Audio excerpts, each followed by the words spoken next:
ವಿದೇಶಿ ಹಣ ಪರಿವರ್ತನೆ ನೆಪದಲ್ಲಿ ಉದ್ಯಮಿಯೊಬ್ಬರಿಂದ 2 ಕೋಟಿ ರೂಪಾಯಿಯನ್ನ ಹಣವನ್ನು ದೋಚಿ ಕಿಡಿಗೇಡಿಗಳು ಪರಾರಿಯಾಗಿರುವಂಥ ಘಟನೆ ವಿದ್ಯಾರಣ್ಯಪುರ ಪೊಲೀಸ್ ಠಾಣಾ ವ್ಯಾಪ್ತಿಯಲ್ಲಿ ನಡೆದಿರೋದು. ಇದು ನಮ್ಮ ಬೆಂಗಳೂರಿನಲ್ಲೇ ನಡೆದಿರೋದು. ಕೆಂಗೇರಿ ಉಪನಗರ ನಿವಾಸಿ ಶ್ರೀಹರ್ಷ ಅವರಿಗೆ ವಂಚನೆ ಆಗಿದ್ದು, ಈ ಕೃತ್ಯ ಎಸಗಿ ಪರಾರಿಯಾಗಿರುವಂಥ ಬೆಂಜಮಿನ್ ಹರ್ಷ ಹಾಗೂ ಆತನ ಸಹಚರರ ಪತ್ತೆಗೆ ಪೊಲೀಸರು ಹುಡುಕಾಟ ನಡೆಸ್ತಾ ಇದ್ದಾರೆ. 2 ದಿನಗಳ ಹಿಂದೆ ಹಣ ಪರಿವರ್ತನೆ ಸಲುವಾಗಿ ಎಂಎಸ್ ಪಾಳ್ಯಕ್ಕೆ ಕರೆಸಿಕೊಂಡು ಹರ್ಷ ಅವರಿಂದ ಆರೋಪಿಗಳು ಹಣವನ್ನು ದೋಚಿದ್ದಾರೆ. ನಾನು ಕುಟುಂಬ ಜೊತೆ ಕೆಂಗೇರಿ ಉಪನಗರದಲ್ಲಿ ನೆಲೆಸಿದ್ದೇನೆ. ಹಲವು ವರ್ಷಗಳಿಂದ ಏರಿವಾನ್ ಆಕ್ಸಿಜನ್ ಪ್ರೈವೇಟ್ ಲಿಮಿಟೆಡ್ನಲ್ಲಿ ಈ ಕಂಪನಿಯಲ್ಲಿ ನಾನು ಕೆಲಸವನ್ನು ಮಾಡ್ತಾ ಇದ್ದೇನೆ. ಕೋಲ್ಡ್ ಪ್ರೆಸೆಡ್ಸ್ ಆಯಿಲ್ ಉದ್ಯಮವನ್ನು ಆರಂಭಿಸುವ ಸಲುವಾಗಿ ಸ್ನೇಹಿತರಿಂದ 2 ಕೋಟಿ ರೂಪಾಯಿ ನಗದು ಸಾಲ ಪಡೆದಿದೆ.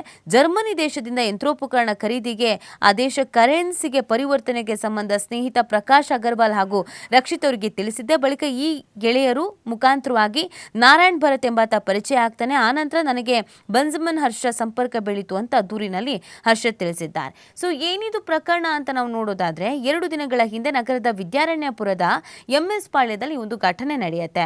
ಆಯಿಲ್ ಉದ್ಯಮ ಆರಂಭಕ್ಕೆ ಸ್ನೇಹಿತರಿಂದ 2 ಕೋಟಿ ಸಾಲವನ್ನು ಪಡೆದಿರ್ತಾರೆ ಕೆಂಗೇರಿಯ ಶ್ರೀಹರ್ಷ ಅವರು.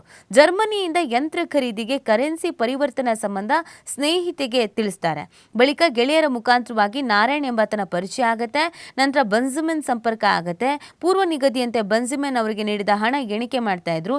ಈ ವೇಳೆ ಏಕಾಏಕಿಯಾಗಿ 7-8 ಜನ ನುಗ್ಗಿ ಚಾಕು ತೋರಿಸಿ ಹಣವನ್ನು ದೋಚಿ ಪರಾರಿಯಾಗಿರೋದು. ಇದು ಸಿನಿಮೀಯ ರೀತಿಯಲ್ಲಿ ಅಟ್ಯಾಕ್ ಅನ್ನು ಕೂಡ ಮಾಡಲಾಗಿತ್ತು. ಸಿನಿಮೀಯ ರೀತಿಯಲ್ಲಿ ದರೋಡೆಯನ್ನು ಸಹ ಮಾಡಲಾಗಿತ್ತು.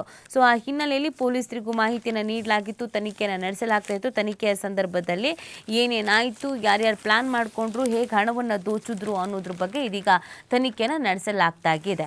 ನಿಜವಾಗ್ಲೂ ಕೂಡ ಇದೊಂದು ಆಘಾತಕಾರಿಯಾದಂಥ ಬೆಳವಣಿಗೆ ಆಗಿದೆ. ನಮ್ಮ ರಾಜ್ಯದಲ್ಲಿ ಕೋಟಿ ಕೋಟಿ ಹಣವನ್ನು ಕದ್ದು ಎಸ್ಕೇಪ್ ಆಗುವಂಥ ನಿಟ್ಟಿನಲ್ಲಿ ಸಿನಿಮೀಯ ರೀತಿಯಲ್ಲಿ ಸ್ಕ್ರಿಪ್ಟನ್ನು ತಯಾರು ಮಾಡಿಕೊಂಡು ಪಕ್ಕಾ ಪ್ಲಾನ್ ಮಾಡಿಕೊಂಡು ಇಲ್ಲಿ ಬರ್ತಾರೆ, ಹೀಗೆ ಹಣ ಎಕ್ಸ್ಚೇಂಜ್ ಮಾಡ್ಕೊಳ್ತಾ ಇರ್ತಾರೆ. ಈ ಸಂದರ್ಭದಲ್ಲಿ ನಾವು ಹೋಗಬೇಕು, ಅಟ್ಯಾಕ್ ಮಾಡಬೇಕು, ಚಾಕು ತೋರಿಸಬೇಕು, ಇರೋ ಹಣವನ್ನು ದೋಚ್ಕೊಂಡು ಬರಬೇಕು ಅಂತ ಪ್ಲಾನ್ ಮಾಡಿದ್ದು ಸಿನಿಮೀಯ ರೀತಿಯಲ್ಲಿ. ಇದು ಸ್ನೇಹಿತರು ಒಬ್ರಿಗೊಬ್ರು ಪರಿಚಯ ಇರೋರು ಮಾಡ್ಕೊಂಡಿರುವಂಥ ಪ್ಲಾನ್ ಆಗಿತ್ತು ಅನ್ನೋದು ಗೊತ್ತಾಗ್ತಾ ಇದೆ. ಹಾಗಾಗಿ ಉದ್ಯಮಿ ಬಳಿ ಇದ್ದಂತೆ 2 ಕೋಟಿ ರೂಪಾಯಿಯನ್ನು ದರೋಡೆ ಮಾಡಿದ್ದಾರೆ.